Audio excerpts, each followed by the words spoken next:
Well, hello there, and welcome to this week's Orlando Holiday Planning Podcast News, bringing you all the latest news from Walt Disney World and Universal Orlando. This week's news: Pop Century's proper glow up, the Disney fleet grows, Butterbeer season is back and soul searching at EPCOT. So please stand clear of the closing doors, keep your hands and arms inside the podcast at all times, and let's get on with the show. If you're a fan of a value for money stay, you'll be pleased to hear that Disney's Pop Century has finally finished its massive facelift. This resort's always been a go-to for British families because of that Skyliner access, but the rooms were starting to look a bit tired. As of this week, the final block of rooms is officially back in service. They've gone for a much cleaner, reimagined look, getting rid of those old carpets in favour of hard flooring and freshening up the tech. The big question everyone was asking was about the beds. Don't worry, the Murphy beds are staying.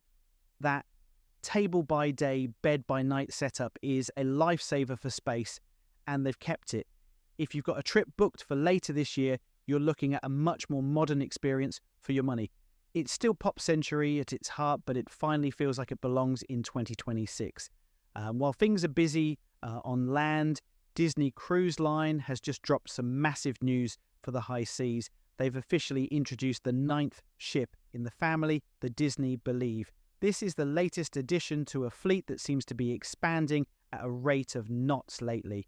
The Believe is leaning hard into the heavy hitters.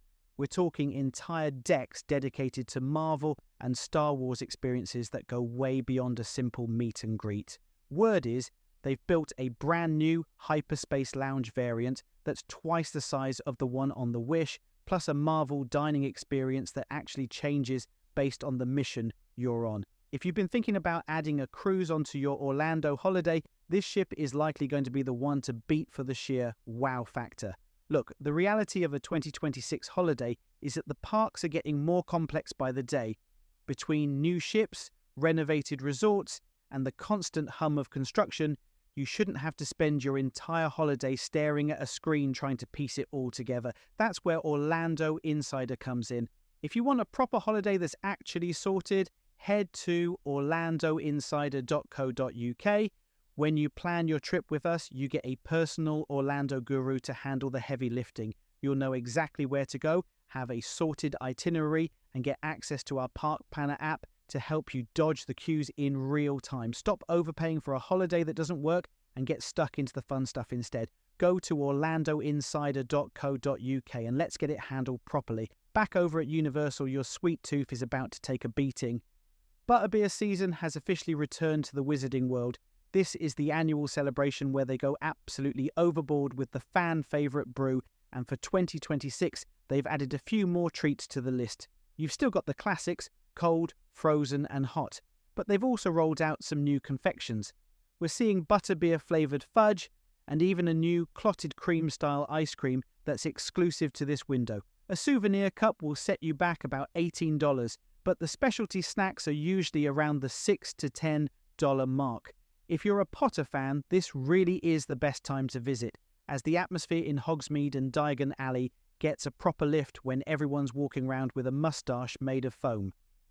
Finally, if you need a break from the madness of the queues, the Garden Rock series at Epcot's Flower and Garden Festival is hitting its peak. This week has been all about the nostalgia. We've had a proper soulful vibe with various Motown tributes, but the big draw for many has been Herman's Hermits. They've been playing the America Gardens Theatre and the crowds have been massive. Just remember my golden rule for these concerts. If it's a big name, don't just hope for a seat. You really need to bag a dining package. It'll cost you a bit more for your lunch or dinner, but it's the only way to guarantee you aren't stuck standing on the walkway 3 rows back from the actual theatre.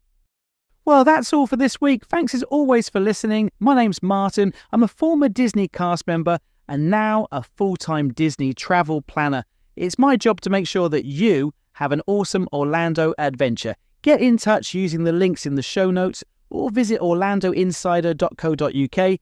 That's Orlando Insider, all one word, .co.uk. And one of the team will be happy to help you create some Disney dreams. Well, for now, have a magical day.